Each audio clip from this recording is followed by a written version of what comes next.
खुलुमबाय आं दिनै JSP Advice 365 चेनेलजों मोनसे गोदान कन्टेन्ट लानानै फैदों। स्पेसियली आं बे कन्टेन्टआव NDB मुंनि बिग्रायारिफोरनि सायावनो सावरायनाय जागोन। आथिखालाव NDB नि थासारि आरो इयुनाव NDB नि मावनांगौ हाबाफारिफ्रा माबोरै जागोन। आथिखालाव बयबो मिथिगौ बर'फोरनि गेजेराव आथिखालाव मोनथाम गोरोबथा जालांबाय। BEC, BTC, BTR। बे मोनथाम दफानि जै बर'फ्रा बे मोनथाम गोरोबथानि गेजेरै बर'फ्रा मोनाखै नङा माबा मोनसे जौगालुनायनि हाबाखौ मावनो थाखाय जोङो भारत सरकारनिफ्राय जों मोनदोंब्लाबो बेखिनि एरेन्जमेन्टनि जोहै जोंनि बर'नि गासै गांनाय उखैनाया फुलफिल जाया। बे फुलफिल जायैनि जाउनावनो दिनै जोंनि गेजेराव गोबां बिर जोहोलावफ्रा गावनि बेसेन गोसा जिउखौ बावलांबाय। 5,000निख्रुइबो बांसिन बर' जोहोलावजोफ्रा जिउ गारनांबाय। बड' भलन्टियार्स फर्स, VF, BLT, NDP, NLFP बायदि आफाद दानानै हाथियार दैग्रा आफाद दानानै जोंनि ड्रिम्सखौ जोंनि सिमांफोरखौ मोगथाङाव मावफुंनो थाखाय जोंनि जोहोलावफ्रा नाजादोंमोन। नाथाय हाजासे नाजासेयावबो जों नाथाय खेबले खेबले जिरायनो गोनां जादों आरो जिरायनानै जों फिन गसंफिननानै आरो खामानि मावफिननो गोनां जादों। दा बेखौ नोजोर होनानै नायोब्ला आथिखालाव हाथियारजोंल' जोंनि जि दाबि दावा बे दाबि दावाखौ जाफुंहोनो हागोनखौ जों नुनो हाया। मानोना भारतबादि मोनसे बेसेबांबा फैलाव गणतन्त्र हादोराव फिसा फिसा हादोरफ्रा भारतबादि राष्ट्रजों दावहा नांनानै गावनि आबुं मोनथायखौ मोननांगौआ जोबोद गोब्राब। बेखौ नोजोर होनानै नायोब्ला जोंनि गेजेराव बायदि बिथिङाव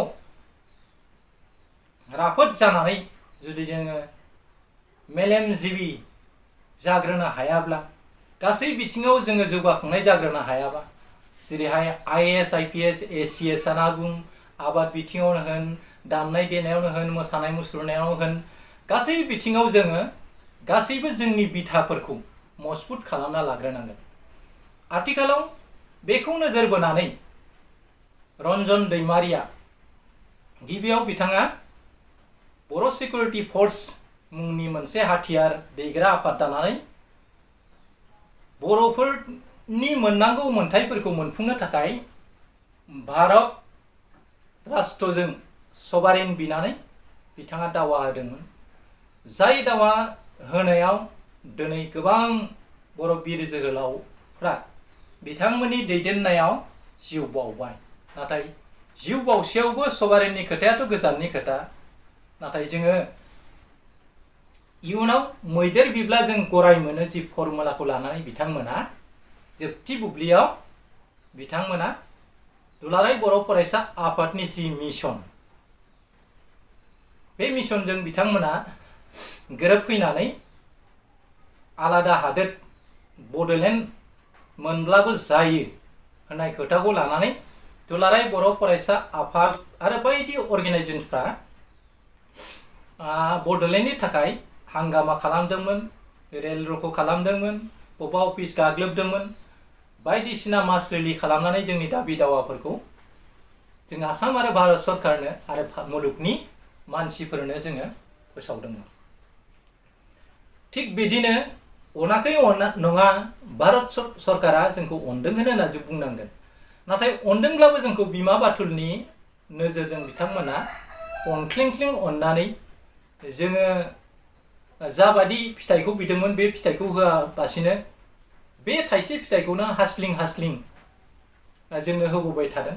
जाउनाव बर'फोरनि गेजेराव गावजों गाव डिभाइड एन्ड रुल पलिसि खालामनानै जोंनि गेजेराव गावस्रा होदों, बुथारलायहोदों, गावथारहोदों।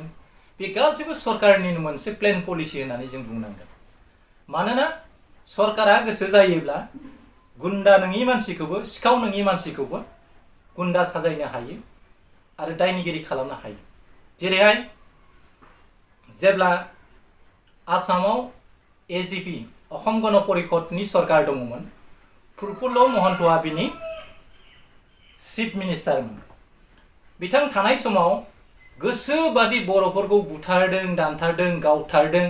इभेन अन्जलि दैमारि आरो टाटा केसआव बन्दी खालामनानै जोबथेसालियाव जोबनानै दोनदोंमोन आरो जोबथायाव अन्जलि दैमारि आरो सुबोध दैमारिया बे टाटानि जिथु केस साबसिन जादोंमोन बावहाय देरहासार जादोंमोन आरो जाय देरहासारनायाव आसाम गभर्नमेन्टआनो सुबोध दैमारि आरो अन्जलि दैमारिखौ बलिन बरदলৈखौ किडनेप खालामनायनि केसजों बोनजाबफानायनि जिथु ब्लु प्रिन्ट बेखौ खालामदोंमोन।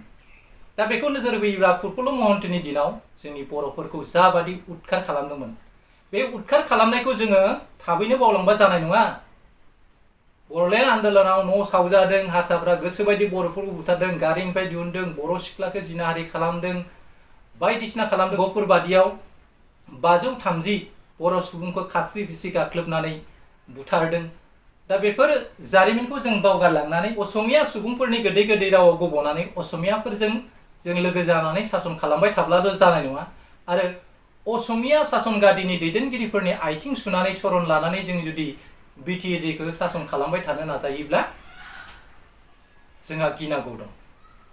जोङो जोंनि मोन्थाइफोरखौ साबख'नो नागिरोब्ला, जोंनि मोन्थाइफोरखौ गाखोमोरनो नागिरब्ला, जोंनि दैदेनगिरिफ्रा खर' दैखांनानै खोथा बुंनो हायाब्ला जों गासैबो सोबख' जाजोबगोन आरो जोंनि जि मोन्थाइ बेफोर गासैबो गेसाव जालांजोबगोन। दा बेखौ नोजोर बोनानै जों खामानि मावोब्ला, साग्रिद जायोब्ला असमिया सुबुङाबो जोंखौ एसेबां गोरलैयै सोबख'नो हानाय नङा।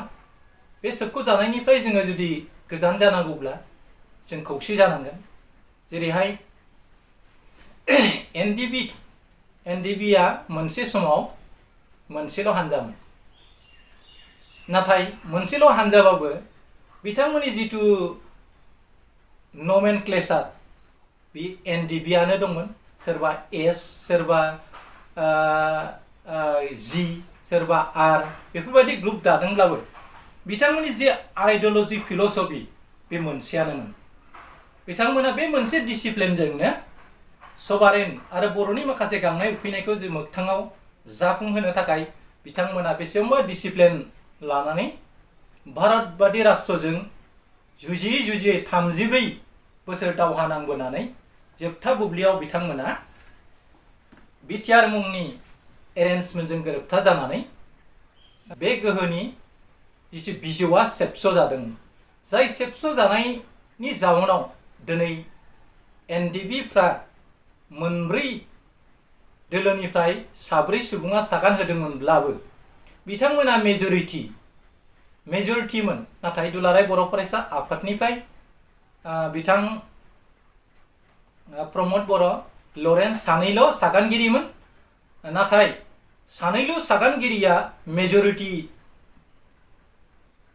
जानानै दिनै बिटिसिखौ सालायबाय दङ। नाथाय जिथु जोंनि आथिखालनि जि एग्रिमेन्ट, बे एग्रिमेन्टआव लिरनाय दङमोन पिस एकर्डआ माबादि जों जायो।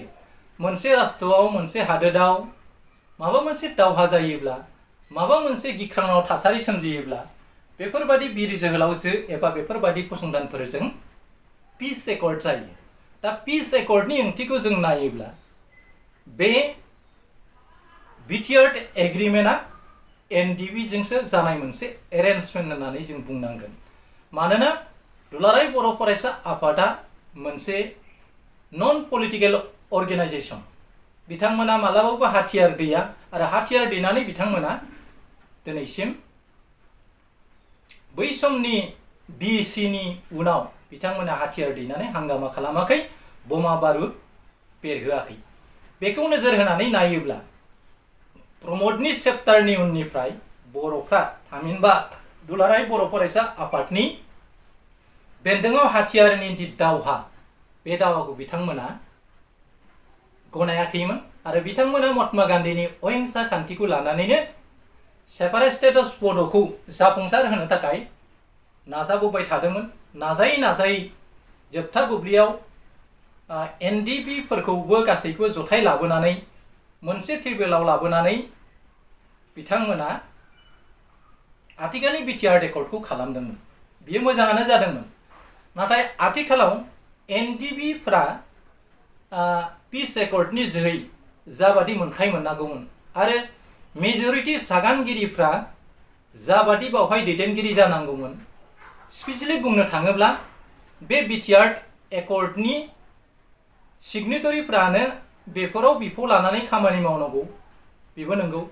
नाथाय बिटिआर एकर्डनि दफाफोरखौ मावफुंजाजासिम बिथां लरेन्स आरो प्रमद बर'आ जुदि आबसुआवनो थानानै खामानि मावनायमोनब्ला दिनै बिटिआरनि एकर्डखौ थाबै जाफुंहोनायावबो माखासे बिहोमा होनाय जागौमोन आरो बिटिआरनि दफाफ्रा जेब्ला मावफुंजायो बिनि उनाव बिथांमोना फैयोब्लाबो बिथांमोना बिटिसिआव शिफ्ट जाखानो मोनगौमोन। दा बै समाव उरखावगोरा ब्रह्म रबिराम बिथांमोना हाग्रामा महिलारिनि जि बिएलटि नि हांगामानि समाव जि नाजासोमनायनि जोहै एबसु आरो बिएलटिनि नाजासोमनायनि जोहै बिटिएडि मुंनि थामहिनबा बिटिसि मुंनि मोनसे एरेन्जमेन्ट जादोंमोन 2003आव। बावहायबो बिएलटिजों एग्रिमेन्ट जानाय समावबो बिटिसिनि चिफखौ जोंनि दुलाराय बर' फरायसा आफादनि बारग' बिबानगिरिफ्रा लानानै सासन खालामनायनि मोनसे थिरांथा सोलो बाहायदोंमोन। बे सोलो बाहायनायनि जाउनाव माखासे बिएलटिनि दैदेनगिरिफ्रा काउन्टार रिभलिउसन जालायनायनि जोहै बिथांमोना आरो बे बिथिङाव स्पेसियली सानसुमा खुंग्रु बैसोमुतारिया गोबां जायगायाव दावबायनानै जिहेतु बिथांमोना सिखार खालामना मैखो लाबोबाय, बिथांमोनानो बिटिसिनि गादिखौ मोननांगौ आरो बिनि चिफआ हाग्रामा महिलारियानो जानांगौ होननानै गोबां मोबिलाइजेसननि गेजेराव सानसुमानि अनगायैबो गोबां दैदेनगिरिफोरखौ जों बुंनाय खोनादों। दा बेखौ नोजोर बोनानै दिनैनि बुब्लियावबो एनडिएफबिखौ मेजरिटिब्लाबो एनडिएफबिनि दैदेनगिरिफ्रा जाबादि मन्त्रि एमएलए जानांगौमोन बेफोरबादि जानो हानायखौ जों नुनो मोनाखै। दा बेखौ नोजोर होनानै नायोब्ला बिटिआरनि दोहौजों जाबादि एनडिएफबिनि सुबुंखौ होनानै जों देरहासार खालामनो हायोमोन, मानोना बिटिसि ओनसोलाव थानाय गोबां हारि माहारिफ्रा मोनसे गिखांनाय दङ। बिथांमोननो भट होबासो बिटिसिआव गोजोन थासारिया सोमजिगोन, नङाब्ला फिन बिथांमोना गोजोननाय गैयाब्ला हाग्रायाव जुदि माबा मोनसे जाहोननि थाखाय हाथियार लानानै बिथांमोना खारलांफिनोब्ला आरो फिन बिटिसिआव असान्ति थामहिनबा गाज्रि थासारिया जागोन, बेखौ गिनाय फैनानै बिटिसि इलेक्सनाव गोबां मारवाली, गोबां बङाली, गोबां असमिया सुबुंफ्रा जिहेतु बावहायनो जोंनि बिटिसिनि जिअग्राफिकेल बाउन्डारिनि ओनसोलावनो थांनानै दङ आरो बेवहायनो बेफार बानिज्य खालामनानै दङ। दा बेखौ नोजोर बोनानै एनडिएफबिनि एकर्डनि जि पिस एकर्डनि जिथु सनमानखौ लानानै भट होदोंमोन, नाथाय खोब दुखुनांथाव खोथा पिस एकर्ड खालामनायनि उनावबो एनडिएफफ्रा दिनै गावनि मोननांगौ मोन्थायखौ मोनाखै आरो एनडिएफबिखौ मोनब्रै ग्रुपआव गावस्रा होनानै मोनब्रै सोरखौबा बोजबनानै सोरखौबा नारख्रांनानै जाबादि थासारिया आथिखालाव डिभाइड एन्ड रुल पलिसिजों सासन खालामनाय खान्थिफ्रा सोलिबाय दङ, बेखौ नोजोर होनानै नायोब्ला मुंख्लं नखरफ्रा जुदि गावसोरनि अनसुंथाइखौ मोनाब्ला, मुंख्लं नखरनि माखासे क्वालिफाइड मानसिफ्रा उइदाउट इन्टारभिउ बिथांमोना बिटिसिआव साख्रि मोनाब्ला आरो अंगुबै एनडिएफबिफ्रा गावसोरनि थांना थानायनि जिथु अनसुंथाइ बेखौ मोनाब्ला आरो फारसेथिं बिटिआरनि दफा बादियै प्रि रिक्रुटमेन्ट पेरामिलिटारिफ्राव एनडिएफबिनि सेंग्राफोरखौ बा बड' इयुथफोरखौ साख्रियाव थिसननायनि हाबाफारि लादोंमोन, बेफोर हाबाफारिफ्रा आथिखालाव सिरि जानानै दङ। थारैनो जुदि बिएलटिनि दिनाव सोसननाय बायदि बिथां हाग्रामा महिलारिनि दिनाव बिएलटिफ्रा जेरैहाय मिलिटारि पुलिस बायदि बिफानफ्राव साख्रि मोन्दोंमोन, थिग बिदिनो एनडिएफबिनि गथ'फोरखौबो जुदि जोङो बेफोरबादि हाबाफारियाव सोसनजोबना लाखिनो हायाब्ला आरो एनडिएफबिनि हाइनेस आरो नन हाइनेस बेफोर केसफोरा जुदि मोजां रोखोमै उइथड्र जायाब्ला एनडिएफबिनि मस्ट वान्टेडफोरखौ मोनसे समाव बर'फोरनि गेजेराव जुदि हांगामाया जाफिनोब्ला बिथांमोनखौ खेबले खेबले न'आवनो थांना नागिरबाय थायोब्ला पुलिस मिलिटारिजों बिथांमोना बोग्लि बोग्लि बुजाफिनोब्ला बिथांमोना दि बे बिटिआरनि एग्रिमेन्टखौनो अराय गोरोबनानै लाबाय थागोन बेखौ जों मिजिं लानो हाया।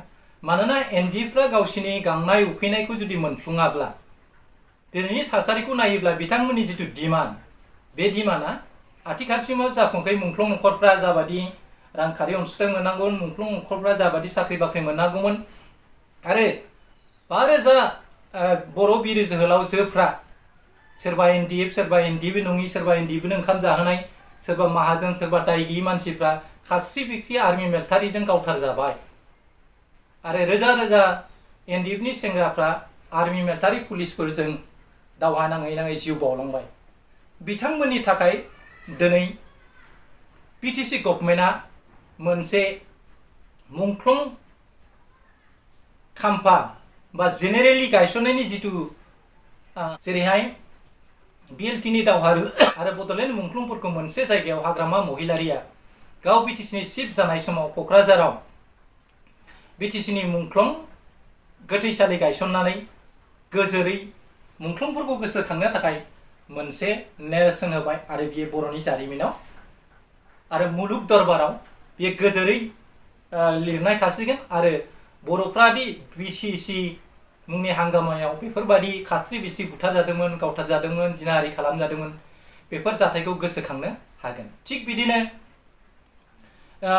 बड'लेण्डनि बा बर'लेण्डनि जिथु 3थि खोन्दोनि जि गोरोबथा बे गोरोबथायाव जेसेबां बर' सेंग्राफोर थैदोंमोन बा बर' मुंख्लंफोर जादोंमोन बिसोरनि थाखाय बिटिसिनि दफा बादियै बाक्सा जिल्लानि सालबारियाव मुंख्लंफोरनि थाखाय मोनसे गोथैसालि गायसननायनि जि हाबाफारि लादों बे हाबाफारिया आथिखालाव मावफुंनायनि लामायाव फैयाखै आरो बै मुंख्लंफोरनि गोसोखांथिखौ बिथांमोननि थै गोलोमदै होनायनि जाउनावसो जिहेतुके बिटिआरआ क्रिएसन जाबाय आरो बिटिआरनि एग्रिमेन्टनि मुङाव बड' पिस एकर्ड जादों।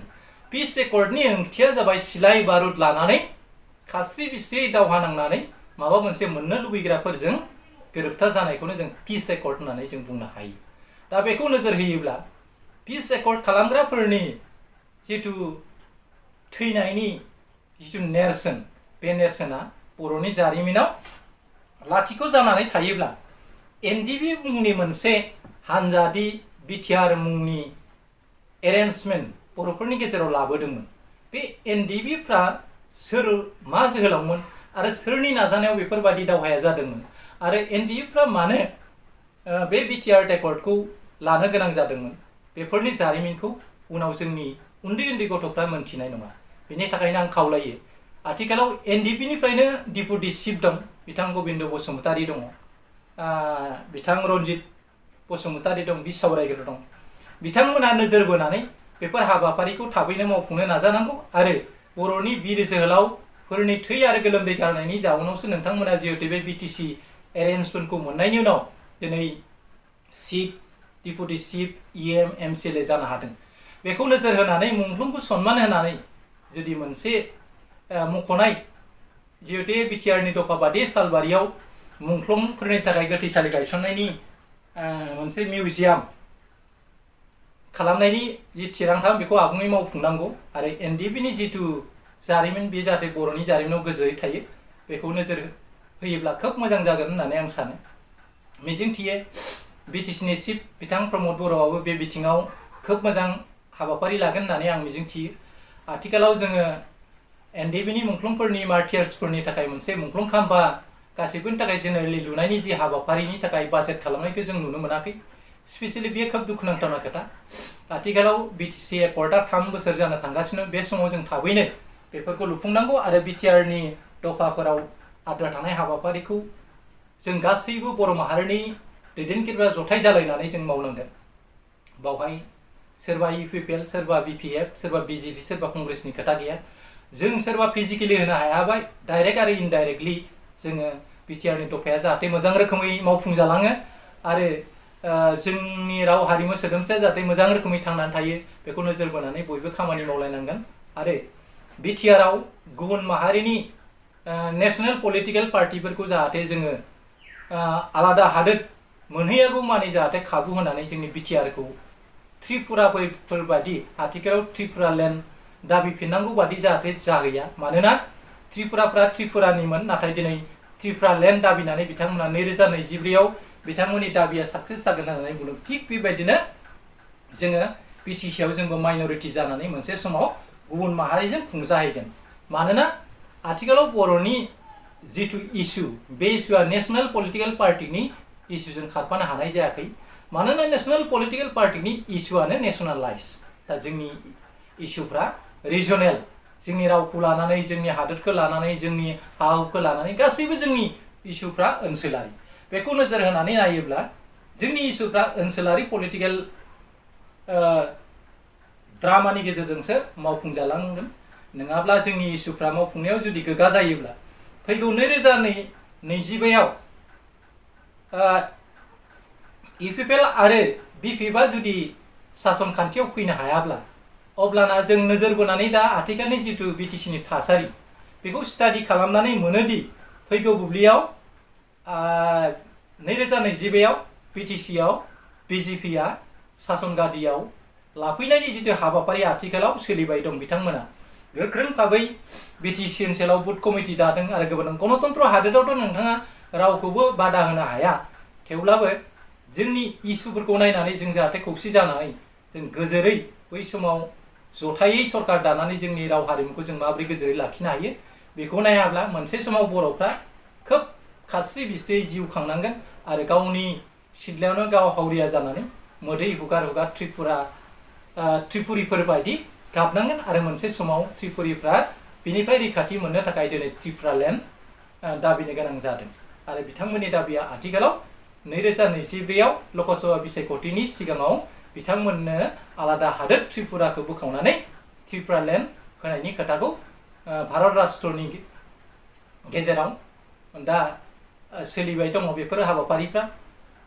कन्टेन्टखौ आं बारा गोलाव खालामथारला आंनि कन्टेन्ट लाबोनायाव सोरबा दैदेनगिरिफोरखौ आङो सोंखारिबायनाय जादोंब्ला नोंथांमोना आंखौ बर'निनो सासे इउटुबार होननानै निमाहा खालामनांगोन मानोना बियो जोंनि थाखाय बार्निं प्रब्लेम आरो बे बार्निं प्रब्लेमखौ जोंनि बर'नि खुगानि अरखौ जोंनि बर'आनो खोमोरनांगौ आरो नोंथांमोनखौनो बर'फ्रा इसोरबादि साननानै नोंथांमोनखौनो बर'नि राव हारिमु सोदोमस्रिया जाहाथे थांनानै थायो बेखौ नोजोर बोनानै नोंथांमोनखौनो आरनाय बिबार माला बा बिबार सावनानै बर'नि बासिख्ल' दैदेनगिरि होननानै नोंथांमोनखौ बिटिआरनि दरबाराव दैथायहरदों बे हिसाबै नोंथांमोना बर'फोरनि मावनांगौ गोबां दङ होननानै आं सानो आरो गुबुन नेशनेल पलिटिकल पार्टिफोरनि थुनज्लायनायाव जाहाथे नोंथांमोना जोंनि राव हारिमु सोदोमस्रिनि खहा जानाय खामानिखौ दा मावथों बेखौ नोजोर बोनानै आं दिनैनि कन्टेन्टखौ एसेयावनो फोजोबनोसै लोगोसेयावनो जायफ्रा आंनि चेनेलाव गोदान बिथांमोनखौ आंनि कन्टेन्टखौ शेयार खालामनो थाखाय खावलायनाय थाबाय